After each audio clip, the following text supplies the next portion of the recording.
With the release of the Super Mario RPG remake and the announcement of one for the Thousand Year Door, Paper Mario fans have been clamoring at the idea of a return to form for the series. It's not just because of these games being remade though. In fact, I think there's a bigger movement happening throughout Nintendo that many of us are unaware of. Have you noticed that recent Nintendo games seem to be getting a little bit more creative? Super Mario Wonder completely took us by surprise, deciding to change the entire formula of 2D Mario, even adding brand new characters and enemies. Bowser's Fury might have been short, but it's certainly added a lot of new features to 3D Mario. And of course, returning to the old Mario RPG games is certainly a sign that Nintendo has opened back up to the idea that games with a little bit more creativity might be good. While we can't say for sure, I think that these remakes are a test of whether or not fans are willing to put money where their mouth is and actually buy these games that they so desperately want. Unfortunately, Mario RPG has sold record-breaking numbers in the first few weeks, which was honestly surprising because this is a very short and old game that is fully priced at $60. Clearly though, this game appealed to both the older generation due to nostalgia and the new generation because of its fun-looking appearance. So what does this mean for Paper Mario? Well, we can't really know for sure until the release of the Thousand Year Door remake, but I have a feeling that we might actually be getting a traditional style of Paper Mario on the next console Nintendo releases. But a lot of people might assume it would take a while, especially if Nintendo is just using the remake as a gauge of interest in the series. But listen to this. Perhaps instead of just releasing a remaster of the Thousand Year Door, Nintendo intentionally remade the game so they would be able to reuse some assets in the event that they would make a true sequel to it.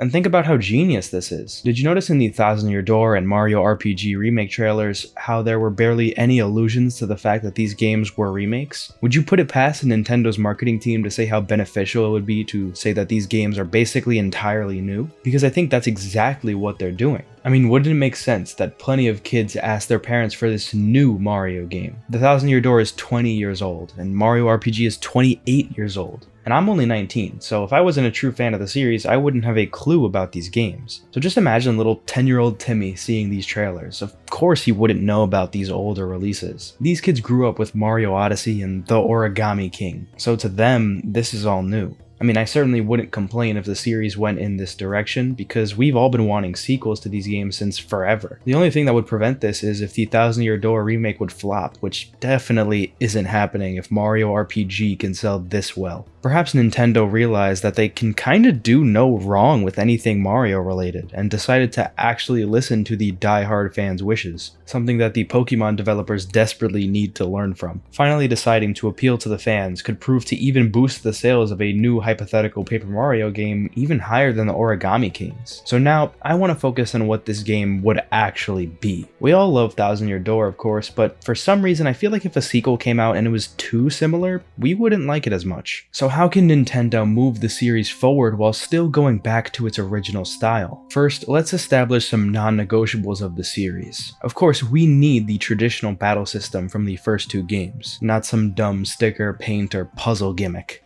Just normal turn-based combat.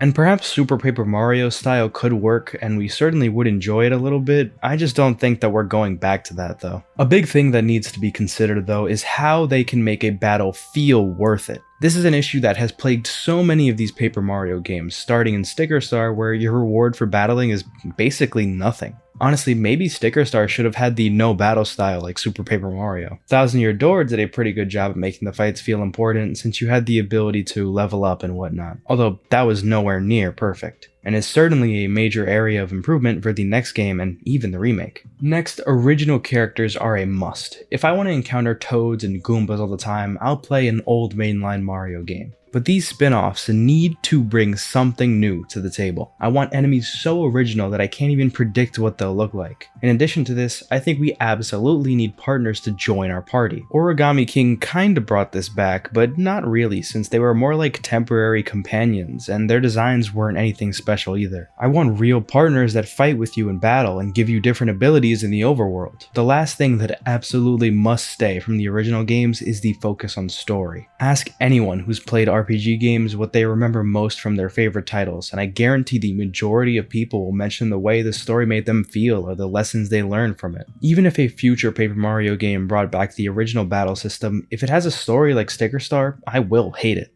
Ideally, a story like Super Paper Mario's mixed with the gameplay of Thousand Year Door would make a great combination. The last essential that must be in the next game is badges. These gave us so many options when it came to choosing how we would play the first two games. Some people used them to completely cheese the difficulty and beat the game with ease. Others opted out to not use them at all and tried to beat the game in the most difficult way possible. Either way, I feel as if an RPG is at its best when anyone can choose exactly how they want to play, especially if the target audience is a lot more broad than, say, an Elden Ring type of game. So now that we know what the next game needs, what else could this game bring to the table? Well, it's not like the sequels are completely bad, so maybe we can take things from them. First of all, the music of the new games is certainly one of the only areas where it hasn't dropped off much. Perhaps they could use a little more character and individuality, but in general, the composers of the games probably wouldn't need to be changed much. Another great part of the newer games is actually the comedic writing. Despite the story taking a big backseat, the dialogue between characters has only gotten more entertaining and genuinely funny. The old Mario RPG games definitely still have some humorous moments, but you can tell it's a bit dated.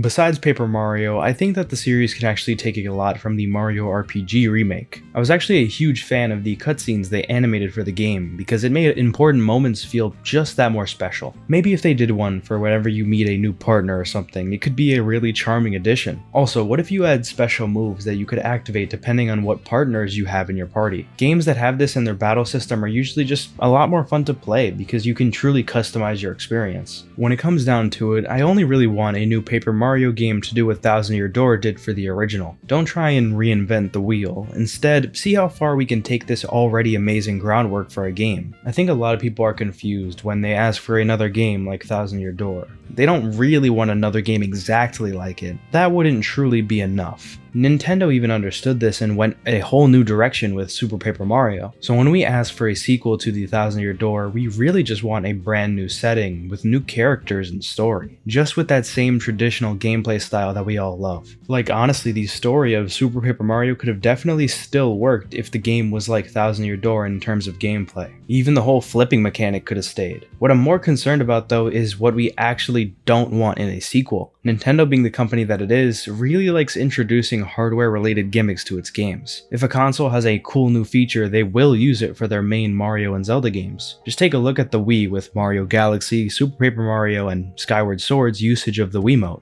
The DS had non-stop use of the touchscreen and even the microphone. And even back on the GameCube, games like Super Mario Sunshine and Luigi's Mansion used the analog trigger as a main part of gameplay. With the Switch though, they actually took a step back with the gimmicks and stayed true to just making good first-party games. Breath of the Wild and Mario Odyssey didn't have any weird features with the Joy-Cons, and those games were arguably the most well-received in both of their franchises' history. But when it comes to modern Paper Mario games, we've seen a lot more gimmicks that aren't hardware related. Stickers, paint, whatever this puzzle battle thing is. This is what a lot of us don't want. These features aren't the attractions to their games that they think it is, and if anything, it just makes the game less accessible. I don't really mind having to learn new things when I pick up a game, but it just feels weird sometimes if I'm stuck with that for the entire playthrough. I remember my initial and only playthrough of Sticker Star always feeling stressed about the space I had in my inventory, especially since the game kind of indirectly encourages you to hoard some of your stronger stickers. Instead, keeping it simple with a FP meter is definitely the way to go, since you don't really have to be stressed about you literally losing certain moves, just more about making sure you have spare items around. So to bring everything together, what's next for Paper Mario? Well, we know that the remake will probably sell well, since Mario RPG did, so the next step is just letting our interest be known to Nintendo. Even writing them letters might have an impact, since Nintendo is known to actually respond and even relay feedback to their teams. Regardless, I think it's safe to say that the health of the Paper Mario franchise is absolutely on an up, and I'm excited to see what's next for the series in 2024 and beyond.